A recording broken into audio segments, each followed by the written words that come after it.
8 reasons why arguing on the internet is useful. Hey, it's Prince of Queens, and I have been arguing on the internet for about 20 years.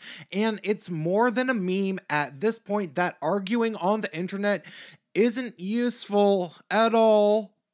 But I beg to differ.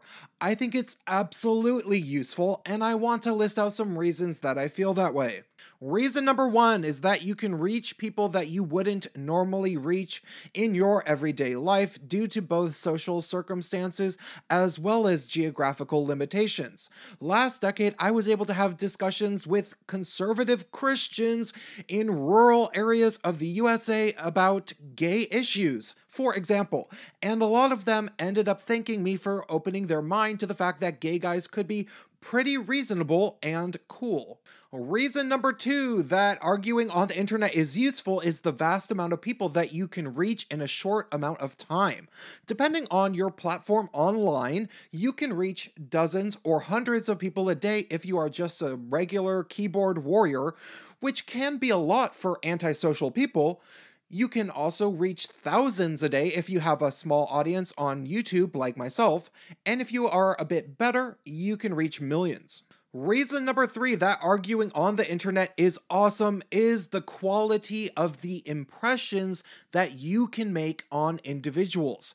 Now, it's a common trope from normies that having quote-unquote real-life interactions are so much more important than internet interactions, as if the internet just doesn't count because nobody ever changes their mind from anything they have ever discovered on the internet. Never happened once, no.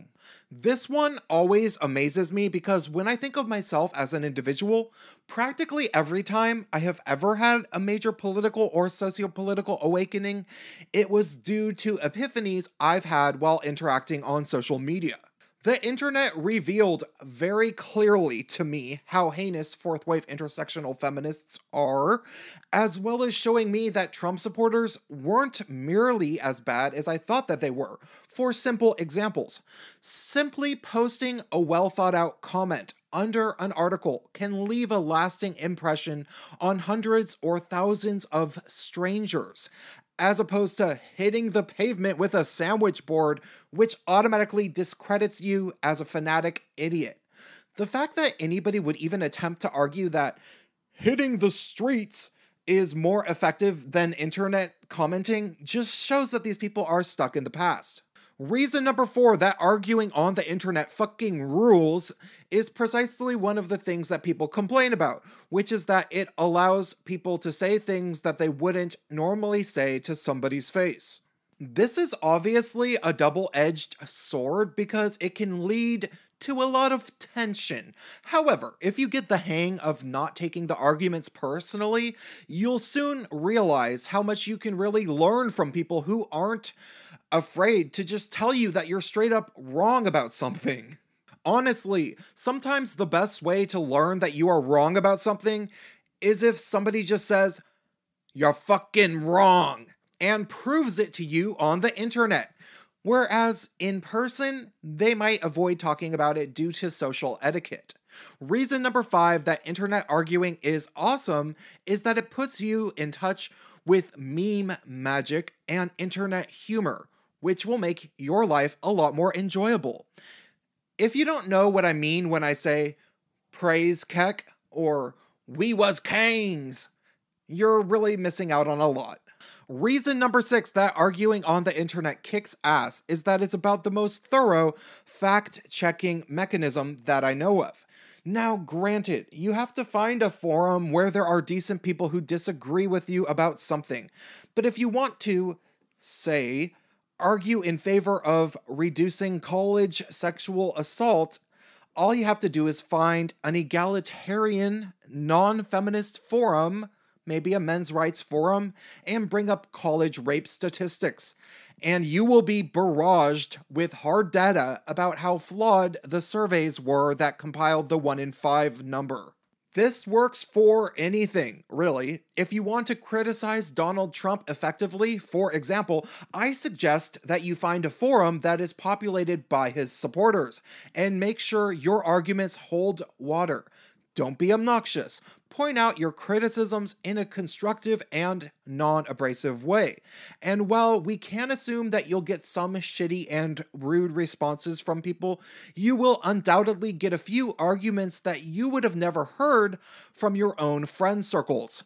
It's just a great way to see how solid your own arguments really are. Reason number 7 that arguing on the internet is awesome is that you are afforded the luxury of being safe and secure by yourself in the privacy of your own home, while you potentially have a major paradigm shift in how you view the world.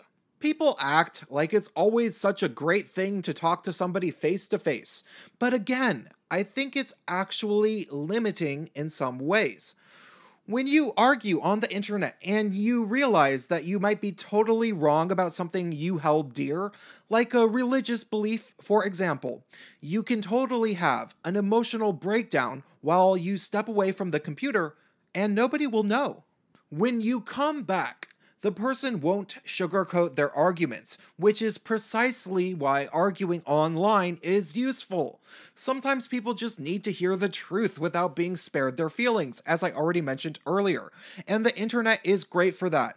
You can cry all by yourself when you realize that you no longer want to identify as a Christian due to the conversation with an atheist online that you just had. The 8th reason that arguing on the internet is awesome is that you can very easily become completely anonymous, so that nobody knows what your gender, skin color, or sexual orientation is. Being anonymous can be completely useful, because in an era where identity politics rule supreme and people cannot judge your opinions based on merit anymore half the time, but rather they have to first filter it through the identity politics lens before actually considering any given idea. It's so nice to become anonymous sometimes. The 9th and final reason that arguing on the internet is cool is that you can trick people into saying things that they otherwise wouldn't say, in order to figure out how their mind works. I find it's easiest to do this by insulting people. I'm not sure if it was written in Sun Tzu's The Art of War, but a strategy in conflict, often before battle, is to deliberately make your opponent angry, because when they get angry, they get stupid, and they'll often reveal their hand. You can't really do this in person to strangers, because they'd usually just walk away. If you're arguing with a feminist, for example, and she has already shown herself to be pretty unreasonable, it can be altogether way too effective to start calling her sweetie, darling, or, my favorite, little missy, because she'll become furious, and after she loses her composure, she'll go ahead and tell you what she really thinks of men, which is usually something that doesn't paint her in the most flattering light. Now, to be clear, this tactic of badgering your opponent online does not necessarily always work towards getting the individual to change their mind. But that is not the purpose. You should only do this technique once you realize that your opponent is beyond reasoning with, and you purposefully get them to explode so that you know how people of their belief system thinks, and also so that anybody viewing the interaction can see them for what they truly are. That's all I have to say for today. Please help me out on Patreon so I can get paid and keep making videos. Just $1 helps. Hit the bell button next to the subscribe button so that you don't get unsubscribed, and stay tuned.